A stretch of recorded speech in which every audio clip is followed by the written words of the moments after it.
بسم اللہ الرحمن الرحیم۔ حضرت یسع علیہ السلام، آپ علیہ السلام کا نسب نامہ کچھ اس طرح ہے: الیسع بن عدی بن شتولم بن افراہیم بن یوسف بن یعقوب بن اسحاق بن ابراہیم علیہ السلام۔ بعض علماء کرام نے آپ کو علیہ السلام کو حضرت الیاس علیہ السلام کا چچا زاد بھائی کہا ہے۔ آپ علیہ السلام کا نام سورہ نام میں دوسرے انبیاء کرام کے ساتھ لیا گیا ہے۔ اللہ تعالیٰ فرماتے ہیں، اور اسماعیل کو، یسع کو، یونس اور لوط کو ہم نے ہر ایک کو تمام جہان والوں پر فضیلت دی۔ اور اللہ تعالیٰ سورۃ الصاد میں فرماتے ہیں، اے نبی اسماعیل، یسع اور ذوالکفل کا بھی ذکر کر دیجئے، یہ سب بہترین لوگ تھے۔ حضرت حسن بصری رحمہ اللہ سے روایت ہے، انہوں نے فرمایا، حضرت یسع علیہ السلام حضرت الیاس علیہ السلام کے بعد مبعوث ہوئے تھے۔ آپ علیہ السلام نے اپنی قوم کو اللہ کی طرف بلایا۔ آپ علیہ السلام نے زندگی بھر حضرت الیاس علیہ السلام کی شریعت پر عمل کیا۔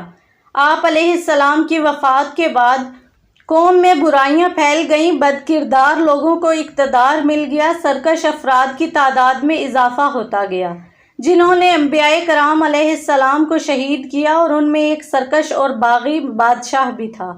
کہا جاتا ہے کہ اسی بادشاہ کی ذمہ داری حضرت ذوالکفل علیہ السلام نے لے لی تھی کہ اگر وہ توبہ کر لے تو وہ جنت میں داخل ہو جائے گا۔ اسی مناسبت سے حضرت ذوالکفل علیہ السلام کو ذوالکفل یعنی ذمہ داری اٹھانے والا کہا جاتا ہے۔ کہتے ہیں کہ آپ علیہ السلام بھی حضرت الیاس علیہ السلام کے ساتھ غار میں روپوش رہے تھے۔ جب آپ علیہ السلام بالبک کے بادشاہ کے شر سے بچنے کے لیے وہاں چھپے ہوئے تھے، حضرت الیاس علیہ السلام غار سے باہر تشریف لائے تو حضرت یسع علیہ السلام بھی آپ علیہ السلام کے ساتھ اپنی قوم کے سامنے آ گئے۔ پھر جب حضرت الیاس علیہ السلام کو اٹھا لیا گیا تو حضرت یسع علیہ السلام آپ کی جگہ نبوت کا شرف پا کر قوم کی رہنمائی کرنے لگے۔ مورخین فرماتے ہیں، جب بنی اسرائیل نے بڑے بڑے گناہوں کا ارتکاب کیا، حتیٰ کہ انبیاء کرام علیہ السلام کو شہید بھی کیا، تو اللہ تعالیٰ نے ان پر ظالم بادشاہ مسلط کر دیے۔ بنی اسرائیل جب دشمنوں سے جنگ کرتے تھے تو وہ اپنے ساتھ تابوت سکینہ رکھتے تھے، جس میں حضرت موسیٰ علیہ السلام اور حضرت ہارون علیہ السلام کے تبرکات تھے۔ کہتے ہیں کہ تابوت سکینہ میں وہ تختیاں بھی تھیں جو اللہ تعالیٰ نے حضرت موسیٰ علیہ السلام کو عطا فرمائی تھیں۔